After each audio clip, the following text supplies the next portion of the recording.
पाकिस्तान ने जवाबी वार में एयरबेस उधमपुर को तबाह कर दिया है। ब्रह्मोस मिसाइल स्टोरेज साइट तबाह कर दिया है। पठानकोट में एयरफील्ड को तबाह कर दिया गया है। का सबूत दिखा दो, किसी एक सिविलियन को हमने मारा है, नहीं मारा। लड़ो फिर हमारी फौज के साथ तो पता चले कि तुम लोग कितने तगड़े हो। लेकिन किसी झूठ को बार बार बोला जाए तो वो सच बन जाता है। लेनिन।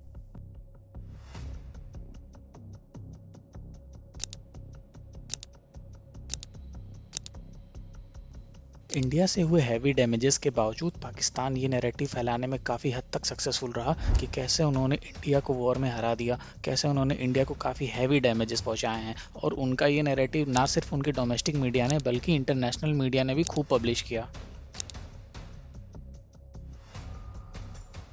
तो आइए इस वीडियो में जानने की कोशिश करते हैं कि कैसे पाकिस्तान ने एक मैसिव मिस इन्फॉर्मेशन कैंपेन को एग्जीक्यूट किया और इंडिया मिलिटरीली इतना पावरफुल होने के बावजूद इस नैरेटिव वॉर में पाकिस्तान से कैसे पीछे रह गया।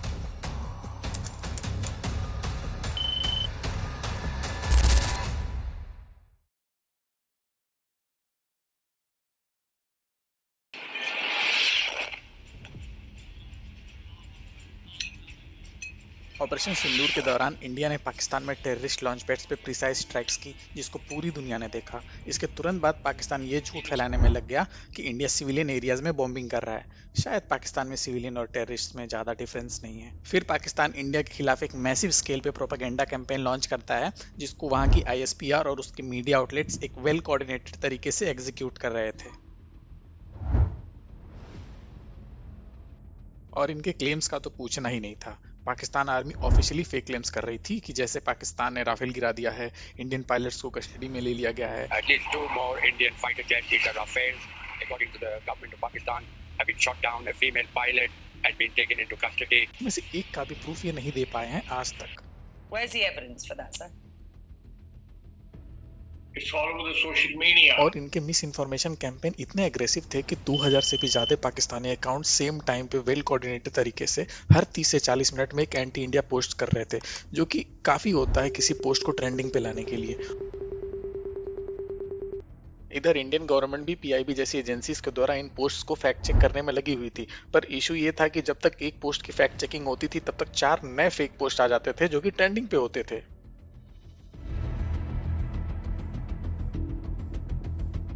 इंडियन गवर्नमेंट ने लार्ज स्केल पे पाकिस्तानी अकाउंट्स को इंडिया में बैन करना शुरू किया। इससे इंडिया में तो चीज़ें कंट्रोल हुई, बट उनका नैरेटिव अभी भी इंटरनेशनल मीडिया और बाकी कंट्रीज के ऑडियंस के पास पहुंच रहा था।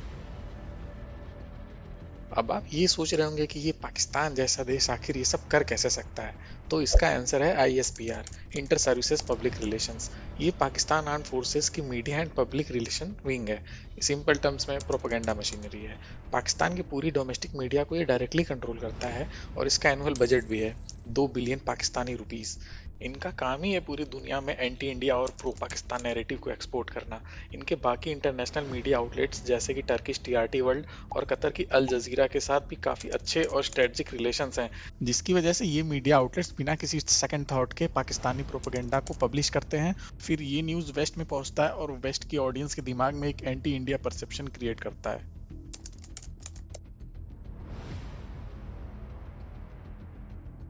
और इनके इस कैपेबिलिटी का बेस्ट एग्जांपल है पाकिस्तान का ये क्लेम कि उन्होंने इंडिया के 6 राफेल जेट्स गिरा दिए हैं, वो भी बिना किसी क्रेडिबल प्रूफ के। The skies resulting in 7 of the Indian jets turned to scrap and dust. A decisive response.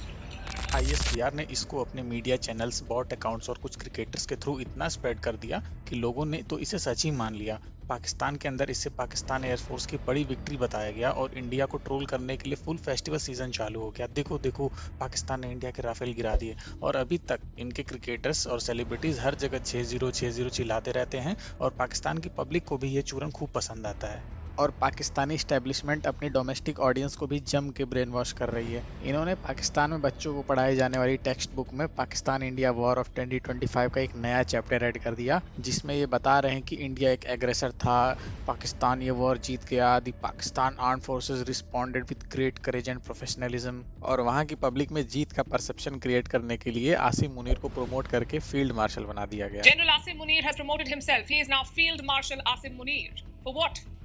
Maybe for hiding in a bunker during Operation Sindoor. आइए अब देखते हैं कि इंडिया ने इन सब चीज़ों को कैसे काउंटर किया।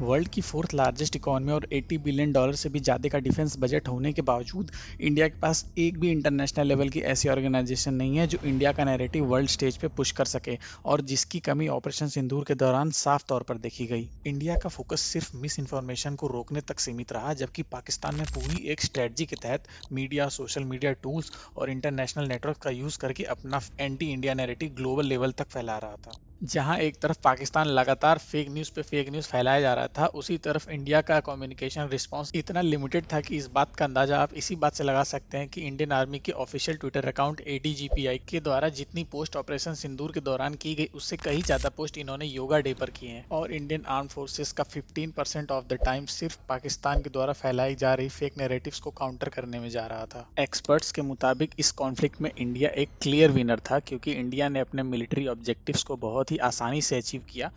But I took it as a decisive victory for India, a very impressive decisive victory, which is really, as I study war around the world.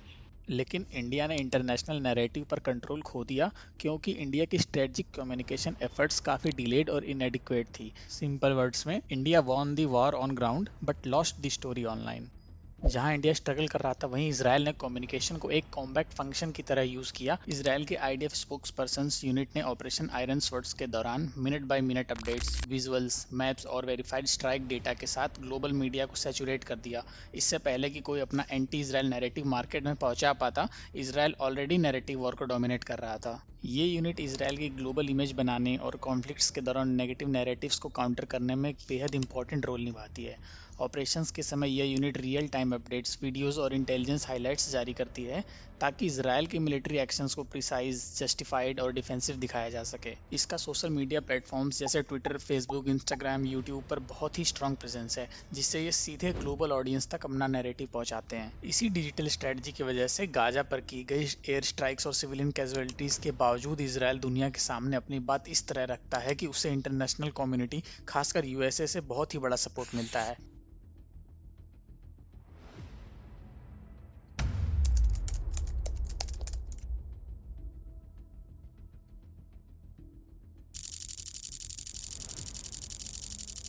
और मुझे खुशी है कि आज जब भारत के अनेक ब्रांड ग्लोबल हो रहे हैं, तो भारत का मीडिया भी ग्लोबल हो रहा है। नहीं हो रहा है। इंडिया को एक सेंट्रलाइज्ड स्ट्रेटजिक IT सेल की अर्जेंट ज़रूरत है, जो एक्टिवली अपने ग्लोबल नैरेटिव को शेप करे, स्पेशली उन राइवल कंट्रीज के सामने जैसे चाइना और पाकिस्तान, जो कोऑर्डिनेटेड साइबर प्रोपेगेंडा और इंफॉर्मेशन वॉरफेयर में हेविली इन्वेस्ट कर रहे हैं। अभी तक इंडिया के पास कोई भी स्टेट लेवल पॉलिटिकल यूनिट नहीं है जो नैरेटिव वॉरफेयर को हैंडल करे, जिसकी कमी इंडिया ने हर मेजर इवेंट्स पे महसूस की है। बहुत सारे स्ट्रेटजिस्ट और डिफेंस एनालिस्ट ने रिपीटेडली सजेस्ट किया है कि इंडियन गवर्नमेंट को भी एक ऐसी नेशनल इंफॉर्मेशन आर्म क्रिएट करनी चाहिए जो क्राइसिस के टाइम में इंडिया का स्टांस ग्लोबल ऑडियंस तक पहुंचा सके, जिससे इंडिया के एक्शंस को ग्लोबल सपोर्ट और सिंपैथी मिले। To quote General Bakshi, who was describing a narrative management system, he said, "It is about influencing the domestic population, the adversary's population, and the neutral population, and therefore wars are no longer fought in silos." But unfortunately Indian government ने अभी तक इस दिशा में कोई भी major step नहीं लिया है। लेकिन इंडिया में पॉलिटिकल पार्टीज के पास तो अपना अपना IT सेल है, चाहे वो BJP हो या कांग्रेस। दोनों के पास डिजिटल आर्मीज हैं जो अपने अपने पार्टीज के लिए जम के मिस इन्फॉर्मेशन और प्रोपेगेंडा फैलाते हैं। इस कमी की वजह से भारत की इमेज वल्नरेबल बनी रहती है।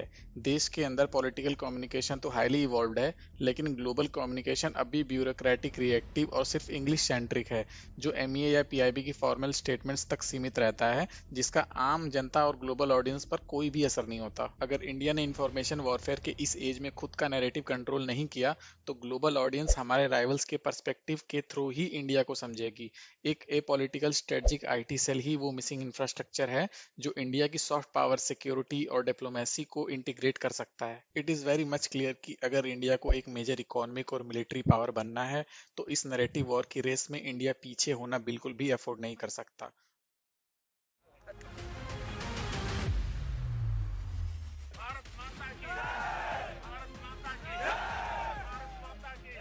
आप लोग इस पे क्या सोचते हैं प्लीज कमेंट बॉक्स में जरूर बताइएगा। That's all for this video, thank you for watching, bye.